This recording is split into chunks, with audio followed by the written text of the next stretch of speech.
Good morning, lovely people from Houston. I am here after what was an incredible college football national championship game last night between the Michigan Wolverines and the Washington Huskies.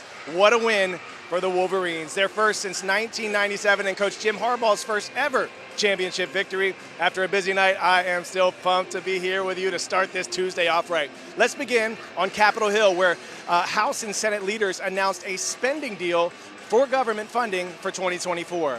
The nearly $1.59 trillion government spending deal just covers top-line spending numbers and does not include President Biden's supplemental funding request to support both Ukraine and Israel in their respective wars and boost border security in the U.S. That plan has been stalled in Congress since last year. Now, there are a lot of numbers involved, but what's important right now is whether Congress has enough time to negotiate the details and find agreement in time to avoid a partial government shutdown that's looming later this month. And that's no easy feat with current congressional divisions and each party holding narrow majorities in both the House and Senate. Our CNN White House correspondent Arlette Saenz has more on this tenuous deal. President Joe Biden appeared to sign off on congressional leaders' new funding agreement Sunday, saying in a statement that it moves the country one step closer to preventing a government shutdown. But real questions remain whether lawmakers will be able to pass pieces of legislation before January 19th, which is that first funding deadline. Now, this agreement was struck by House Speaker Mike Johnson and Senate Majority Leader Chuck Schumer. The two men agreeing on a $1.59 trillion top-line spending level. That includes about $886 billion for defense spending and $704 billion for non-defense spending. There is also an additional $70 billion that could be allocated to non-defense spending that was part of a side deal struck by President Biden and then House Speaker Kevin McCarthy last spring. These overall figures track very closely to the agreement that had been reached when they came to that debt limit deal last year, a deal that rankled a lot of House Republicans. And already there has been some opposition expressed to this latest deal that was struck by congressional leaders. The House Freedom Caucus expressing frustration with the figures that are included, that it does not include more spending cuts. They said in a post that it was, quote, a total failure. There's also real questions about whether lawmakers will be able to have the time to write these pieces of legislation, allocate all the funding, and actually get these bills passed, with that first deadline coming up on January 19th and a second deadline on February 2nd. The supplemental request is still up for debate right now, up in the Senate and in the House. Senate negotiators have been working to try to see if they can reach an agreement on border policy changes. That is something that people have been stressing for before they pass aid for Israel and Ukraine. Now, these are two issues running on separate tracks, but it really speaks to some of the hurdles and the challenges facing lawmakers in the coming weeks as they are trying to avert that first deadline by January 19th.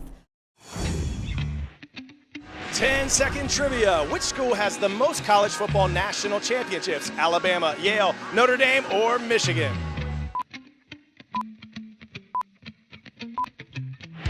Answer is Yale, with a total of 18 championships according to the NCAA, but their last title was way back in 1927. All right, today is the first day of CES, or the Consumer Electronics Show, the largest consumer tech conference of the year, where companies get to show off their new gadgets and technologies, right? Well, this year's show is expected to be all about artificial intelligence. Last year on CNN 10, we talked about how AI could impact things like jobs and elections, and now we're going to look at what it could mean for fashion. That's right, a team of Hong Kong researchers are developing something called intelligent clothing. Imagine being able to change the color of your shirt with a flick of a wrist. These researchers believe their textiles will help the fashion industry reduce the growing global problem of clothing waste. CNN's Christy Lou Stout has more. This clothing is far from ordinary. It's made from intelligent textiles, and with a simple hand gesture, you can completely change the color of your outfit. It was developed by Hong Kong's Lab for Artificial Intelligence in Design. We have used a polymeric optical fiber with textile-based yarns. So when you touch it, you can see that the hand feel is just like any ordinary knitted fabric. So it actually is very soft and very tactile. The lab creates intelligent textiles using a type of AI which trains computers to interpret information from images. The clothing is embedded with a tiny camera that uses AI algorithms to generate different colors. The wearer can control the garment using hand signals, mobile devices, or remote control. Feeling blue? Just give a thumbs up, while an OK sign produces an earthy green color. Clothing like this certainly makes quite a fashion statement, but the designer says it has more meaningful applications. It's a form of well-being for a lot of people with dementia, people with learning challenges. So it actually encourages their well-being and gives them a sense of calm, and also a very easy way for them to have engagement and direct response. And one researcher says intelligent textiles are more eco-friendly than wasteful fast fashion. When you purchase a clothing item with a style you like, you can change the item's colors due to this innovative material. This way, you won't end up looking like other people who may buy all the colors of a style they truly adore. When they happen to fall out of favor with that style, they often discard all their clothing, resulting in waste. A high-tech and greener way to be fashionable.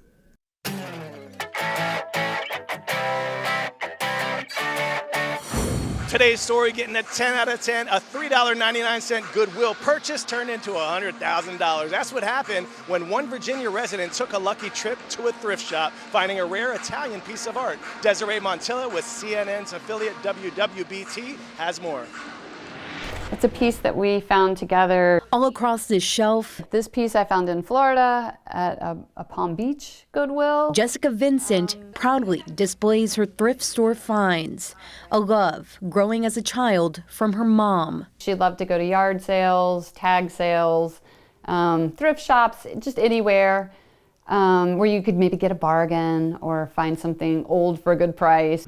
Back in June, Vincent and her partner were driving home from work on Route 1 when they stopped by a Goodwill store in Hanover. We went in and it was a little bit crowded. But among the crowd, this vase caught Vincent's eye immediately. As I got close to it, I could see that it was glass and that it was blown glass and that it was just beautiful. We go to the register and the woman she kind of just inspects it a little bit. She's like, $3.99, and I said, perfect. Vincent took her new treasure home, adding it to her collection, and posted a picture of it on an art glass forum. Pretty much right away, I got a lot of interest in people, that's a nice find. But one person recognized the markings, telling Vincent this vase is made of high-end Murano glass, a rare piece from Italy. He knew exactly who and what it was, and he said, that is a Carlo Scarpa Pinalate, and they are extremely rare. Months after phone calls and messages, Vincent put the vase up for auction,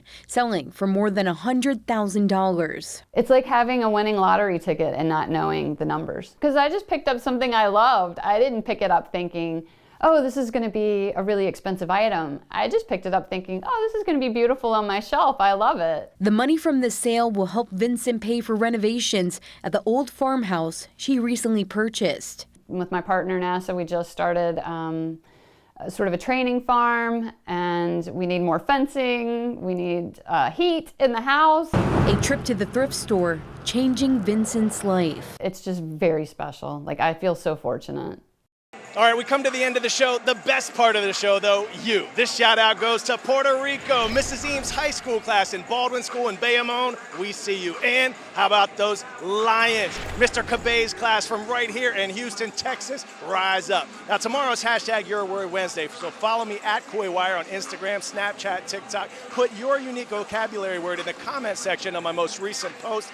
And put your school, your mascot, maybe your teacher's name in there, and we're going to work a winner into tomorrow's show. Let's get it, y'all. I'm KoiWire, and we are CNN 10.